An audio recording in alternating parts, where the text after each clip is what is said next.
मशहूर प्रकृतिवादी जॉन म्यूइर ने एक बार कहा था, जब हम किसी एक चीज को प्रकृति से अलग करने की कोशिश करते हैं तो हम पाते हैं कि वो ब्रह्मांड में बाकी सब चीजों से जुड़ी हुई है। हाँ। आज हम ऐसी एक कड़ी पर बात करने वाले हैं, बहुत छोटी सी पर हमारी दुनिया के लिए बेहद जरूरी, मधुमक्खियां। हाँ बिल्कुल। और खास तौर पर उनके अस्तित्व को, मतलब उनके वजूद को सहारा देने के लिए विज्ञान ने जो एक नया रास्ता निकाला है, मधुमक्खियों के लिए एक कृत्रिम भोजन। जी। ये जानकारी हमें मिली है वॉशिंगटन स्टेट यूनिवर्सिटी यानी WSU और बेल्जियम की कंपनी है APX बायोसाइंसेस, उनके शोधकर्ताओं के काम से। और इसका पूरा ब्यौरा Proceedings of the Royal Society B Biological Sciences जैसे जाने माने जर्नल में छपा है। नमस्कार। और देखिए, ये विषय ना सिर्फ मधुमक्खियों के खाने का नहीं है, ये सीधा सीधा हमारी फूड सिक्योरिटी, हमारी जैव विविधता सबसे जुड़ा है। क्योंकि मधुमक्खियों की आबादी वो तो दुनिया भर में कम हो रही है और परागण का जो संकट है वो गहराता जा रहा है। सही बात है। तो आज हम यही समझने की कोशिश करेंगे कि ये आर्टिफिशियल खाना क्यों जरूरी हो गया, क्या ये वाकई कोई हल है और इसके आगे चलकर क्या नतीजे हो सकते हैं। बिल्कुल। तो आज की हमारी इस गहन चर्चा का मकसद यही है कि इस रिसर्च से जो बातें निकली हैं उनका जरा बारीकी से विश्लेषण करें, समझें कि मधुमक्खियों के सामने असल में दिक्कतें क्या हैं, ये जो नई टेक्नोलॉजी आई है ये काम कैसे करती है, इसे बनाने में क्या मुश्किलें आईं, हाँ, और सबसे जरूरी, खेती पर, हमारे पर्यावरण पर इसके क्या असर पड़ सकते हैं, अच्छे भी और शायद कुछ उतने अच्छे नहीं भी। हाँ, दोनों पहलू देखने होंगे। और ये चर्चा खास तौर पर UPSC की तैयारी करने वालों के लिए काफी अहम हो सकती है, क्योंकि ये पर्यावरण, एग्रीकल्चर और साइंस एंड टेक के सिलेबस से सीधा जुड़ता है। बिल्कुल, ये इंटरलिंक्ड टॉपिक है। तो चलिए इस दिलचस्प और जरूरी विषय की गहराइयों में उतरते हैं। सबसे पहले तो ये समझना बहुत जरूरी है कि मधुमक्खियां इतनी खास क्यों हैं। मतलब हम अक्सर शहद के बारे में सोचते हैं। हाँ, शहद ही याद आता है सबसे पहले, है ना? पर उनका जो असली काम है वो है परागण, पॉलिनेशन। आंकड़े तो ये बताते हैं कि दुनिया की लगभग 75% फूलों वाली फसलें और करीब 35% हमारी खाने की फसलें वो परागण के लिए इन्हीं पर निर्भर हैं। सोचिए जरा, 75%। हाँ, मतलब बादाम, सेब, संतरे, खरबूजा, कॉफी भी, कपास, इनकी पैदावार मधुमक्खियों के बिना या तो बहुत ही कम हो जाएगी या शायद होगी ही नहीं। असंभव सी हो जाएगी कई मामलों में। तो ये सिर्फ शहद नहीं दे रही, ये हमारी थाली का खाना और पूरी प्रकृति का जो बैलेंस है उसे बनाए रखने वाली एक बहुत जरूरी ताकत है। आपने बिल्कुल सही तस्वीर सामने रखी है। और यही सबसे बड़ी चिंता की वजह है कि पिछले कुछ दशकों से पूरी दुनिया में मधुमक्खियों की जो कॉलोनियां हैं उनमें भारी गिरावट आई है। इसे कॉलोनी कोलैप्स डिसऑर्डर भी कहा गया। हाँ, सुना है इसके बारे में। और इसके कारण भी कई हैं, जैसे खेती के तरीके बदल गए हैं, बड़े बड़े खेतों में बस एक ही फसल उगती है जिसे मोनोकल्चर कहते हैं। इससे उनके खाने के स्रोत बहुत सीमित हो जाते हैं। फिर कीटनाशक हैं जो उन्हें सीधा नुकसान पहुंचाते हैं, उनके रहने की जगह जंगल वगैरह कम हो रहे हैं और क्लाइमेट चेंज के भी असर हैं। लेकिन इन सब के बीच एक चीज जिस पर अब काफी ध्यान जा रहा है वो है पोषण की कमी, मतलब कुपोषण। पोषण की कमी, ये थोड़ा अजीब नहीं लगता? मतलब मधुमक्खियां तो फूलों से पराग लेती है ना, उसमें भी कमी आ गई है क्या? और आपने मोनोकल्चर कहा, उसका पोषण से क्या लेना देना है? हाँ, ये बहुत जरूरी सवाल है। देखिए, मधुमक्खियां, खासकर जो शहद वाली मधुमक्खियां हैं, वो जनरलिस्ट फीडर होती हैं। अच्छा। मतलब उन्हें ठीक से रहने और अपनी कॉलोनी चलाने के लिए ना अलग अलग तरह के फूलों से पराग और मकरंद चाहिए, क्योंकि अलग फूलों से अलग पोषक तत्व मिलते हैं, प्रोटीन, फैट, विटामिन, मिनरल। हाँ, वैरायटी चाहिए। बिल्कुल। अब सोचिए, जब बड़े बड़े खेतों में सिर्फ एक ही तरह की फसल, मान लीजिए मक्का या सोयाबीन, महीनों तक लगी रहती है, तो मधुमक्खियों को खाने के लिए सिर्फ वही एक चीज मिलती है और हो सकता है वो उतनी पौष्टिक भी ना हो। अच्छा। हाँ, इस स्टडी के एक लेखक है ब्रैंडन हॉपकिन, उन्होंने यही कहा है कि उन्हें अपने पोषण के लिए विविधता चाहिए, लेकिन आजकल की खेती और शहरीकरण के कारण उन्हें लगातार पौष्टिक खाने की सप्लाई मिलना मुश्किल होता जा रहा है। तो हाँ, आपके सवाल का जवाब है, एक ही तरह के फूल वाले बड़े खेत पोषण के लिहाज से मधुमक्खियों के लिए रेगिस्तान जैसे हो सकते हैं। अरे बाप रे, ये तो वाकई चिंताजनक बात है।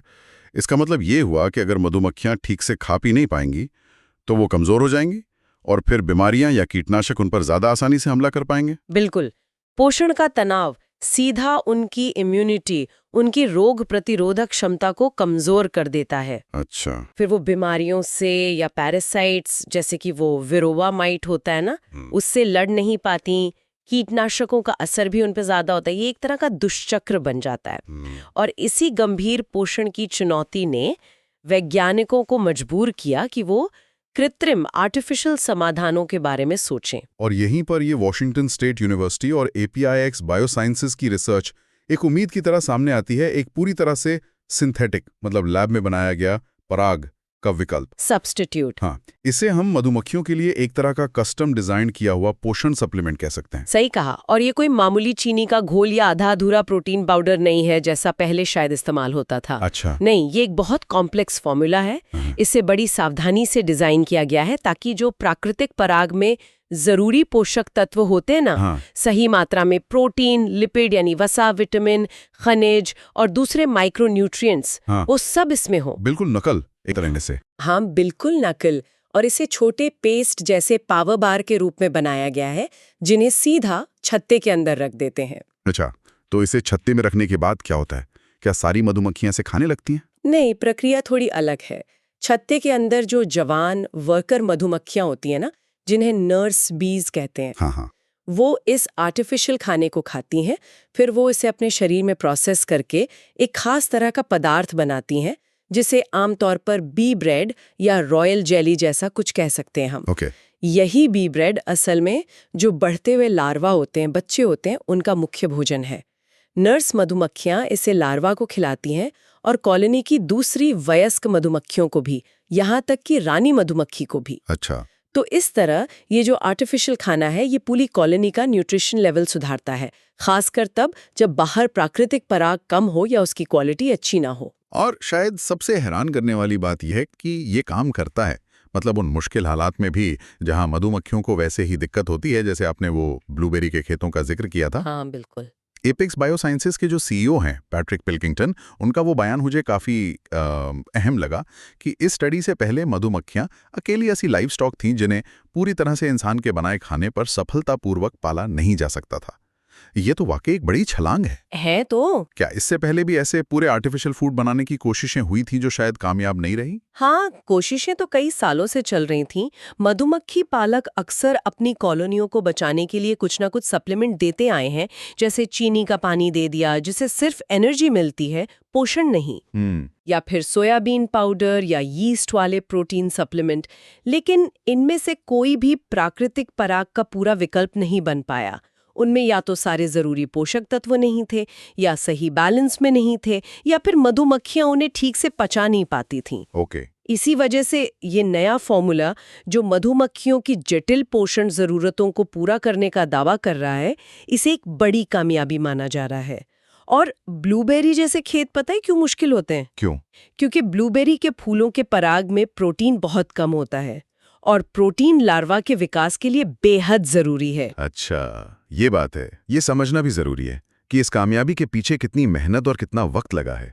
ये कोई रातों रात हुआ चमत्कार नहीं है। अरे बिल्कुल नहीं।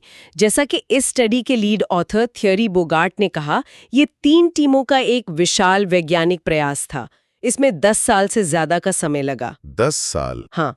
पहली टीम थी APIX बायोसाइंसेस के वैज्ञानिकों की। उन्होंने 10 साल से भी ज्यादा टाइम लगाकर हजारों अलग अलग सामग्री के कॉम्बिनेशंस टेस्ट किए। जरा सोचिए, सही फॉर्मूला खोजने के लिए कितना धैर्य चाहिए। कमाल है। दूसरी टीम थी वॉशिंगटन स्टेट यूनिवर्सिटी की। उन्होंने मधुमक्खी की बायोलॉजी, उनके व्यवहार, उनकी इकोलॉजी, इसमें अपनी एक्सपर्टीज दी। और तीसरी और बहुत जरूरी कड़ी थे कैलिफोर्निया के बड़े मधुमक्खी पालक। अच्छा, उनका क्या रोल था? देखिए, लैब में कुछ बनाना एक बात है, और उससे असली दुनिया में खेतों में हजारों लाखों मधुमक्खियों वाली कॉलोनियों के साथ टेस्ट करना वो बिल्कुल अलग चुनौती है। बात तो सही है। इन मधुमक्खी पालकों ने अपने छत्ते दिए, अपने जगह दी और बड़े पैमाने पर फील्ड ट्रायल करने में मदद की। उनके बिना ये शायद मुमकिन ही नहीं होता। और ये जो बड़े पैमाने पर फील्ड ट्रायल हुए, उनके नतीजे क्या रहे? आपने कहा कि जिन कॉलोनियों को ये नया खाना मिला, उन्होंने बेहतर प्रदर्शन किया। इस बेहतर प्रदर्शन का ठीक मतलब क्या था? क्या मधुमक्खियां ज्यादा हो गईं, या शहद ज्यादा बनाया, या कुछ और? बेहतर प्रदर्शन के कई पहलू देखे गए। सबसे जरूरी था कॉलोनी की ग्रोथ रेट और साइज।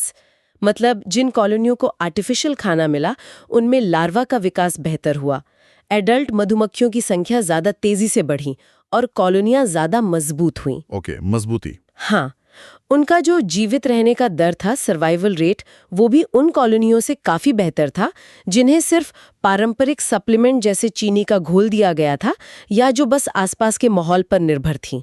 खासकर कम पोषण वाले इलाकों में ये फर्क ज्यादा दिखा। और शहद? शहद का उत्पादन सीधे तौर पर पराग के विकल्प से नहीं बढ़ता, क्योंकि शहद तो मकरंद यानी नेक्टर से बनता है ना। हाँ। लेकिन एक मजबूत और स्वस्थ कॉलोनी वो यकीनन ज्यादा मकरंद इकट्ठा कर सकती है और ज्यादा शहद बना सकती है।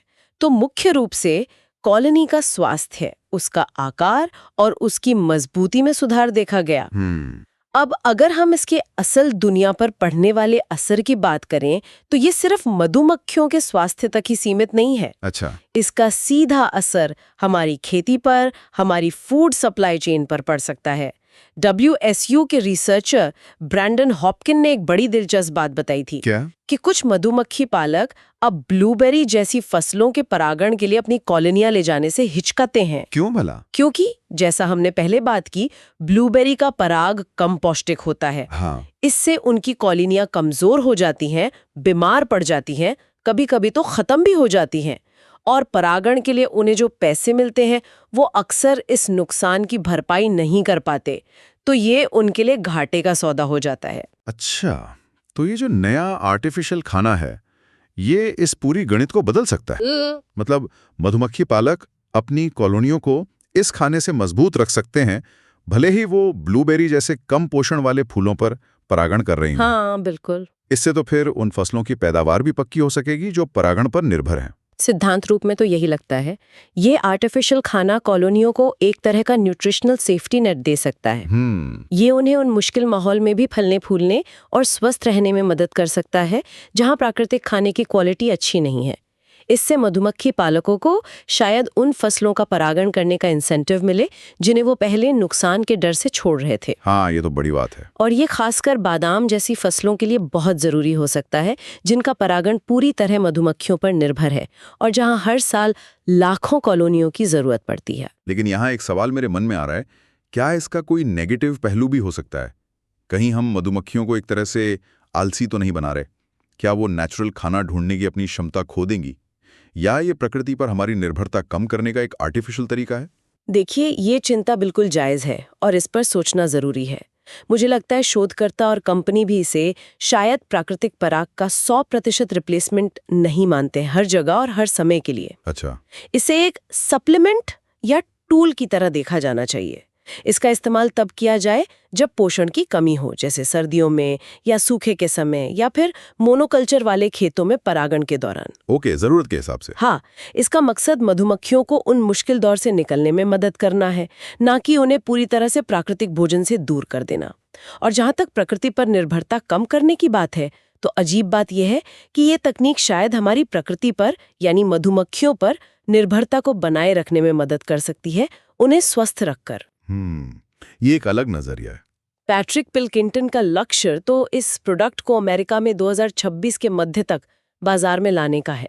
अगर ये कामयाब होता है तो इसका फायदा मधुमक्खी पालकों से लेकर किसानों और आखिर में हम उपभोक्ताओं तक पहुंच सकता है, क्योंकि ये खाने के उत्पादन में स्थिरता ला सकता है। तो अगर हम इसे एक बड़े परिप्रेक्ष्य में देखें तो क्या ये सिर्फ एक फौरी उपाय है, एक स्टॉप गैप अरेंजमेंट, या ये स्थायी परागणन, सस्टेनेबल पॉलिनेशन की दिशा में एक वाकई का कदम है?